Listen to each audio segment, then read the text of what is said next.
Hello and welcome into a fresh new week on the Bettor Half Hour. I'm your host, Alex Monaco. You know how I do it. Sports betting on the mezzanine, looking for trends, angles, cash and W's. Hey, we got a little pastrami on Riot Cats thanks to this past weekend.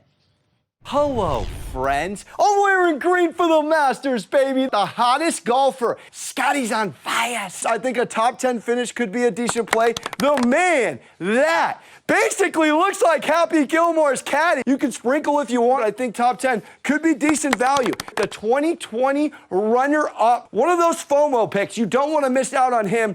At plus 210, excellent value. DJ, go DJ, that's my Dustin Johnson. I think at minus 140, top 20 is an absolute fire. This is for the whole division. Both are scoring. I like a draw, by the way, plus money. I'm out of here. Have a good weekend. Scotty's on fire.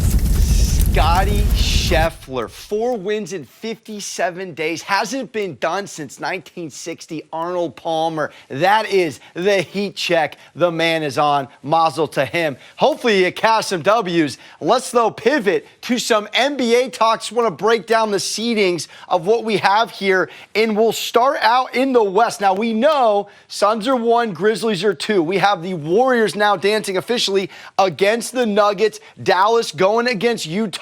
It's going to be some serious value on Utah. Pending this calf, Luka went down in a meaningless game. He's got an MRI going today. We have not heard. All we know is he's averaging 31, 8, and 10 over his last 5 games. That could change immensely. If you're feeling dangerous, the Utah Jazz there right in a sweet spot if Luka's a no-go. And, of course, we have the play-in games. Now, just so you know, 7 plays 8, 9 plays 10, but that doesn't mean they match up in a certain way. The winner of 7-8 goes on to automatically get into the playoffs, whereas the loser of 7-8 will play the winner of 9 and 10, and then they will play the Phoenix Suns, get the luxury of playing the Phoenix Suns to wrap up the West. Now, let's take a look at the East, which was down to the last game, people. 3 teams ended 51 and 31. You don't want to call it tanking, but how about the Milwaukee Bucks right there at the top? Now, the Bucks are going to take on Chicago. The Celtics are going to wait the winner of the Brooklyn Cavs game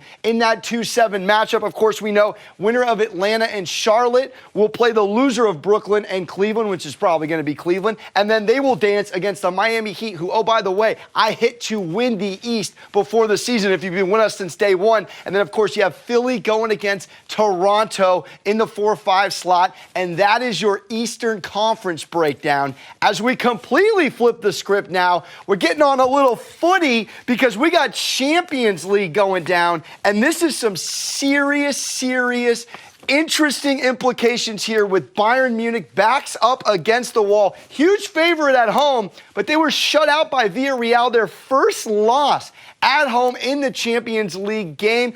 1-0 it was. Villarreal now is 3-0-1 as the underdog on this run. They were dominant against Juventus twice, and then they shut out Bayern, who's now just 7-1-1 as the favorite, their first official loss here.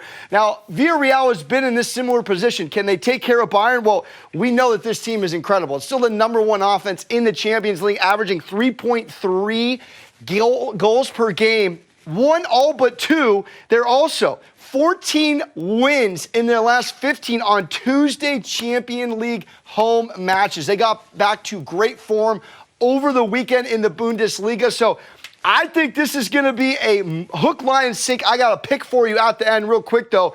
Over 2.5 has hit in 6 straight Champions League matches for Bayern, 7 out of 9. So there could be some value on the over-under here, but I got you on a pick later at the end of the show. And the more riveting matchup, which pretty much shocked the football world, Chelsea and Real Madrid.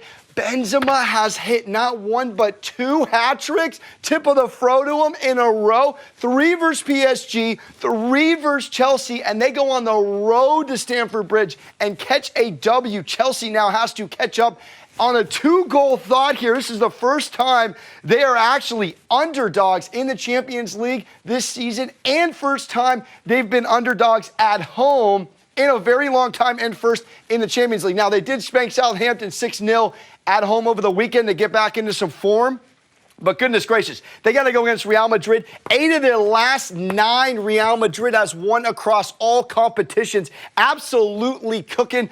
Do want to mention Mountain Werner had 2 goals a pop over the weekend if you're looking for an anytime goal scorer for them. But Real is 5-0-1 as a favorite. And not being favorites, they were almost 3-1 payout against Chelsea in the first leg, crushed them. So all the pressure is on Chelsea, and 6 of their last 8 Champions League games against Spanish competition have been a draw, and both teams to score. Got to mention that has hit in 10 straight home Champion League knockout games for Real, and over 2.5 has hit in 9 of the last 10 home games for Real. So I got a pick for you as well at the end of the show. That's how we start the program. Dan Luss coming up. We're sitting down with him in studio here. Coming up next on the Better Half Hour.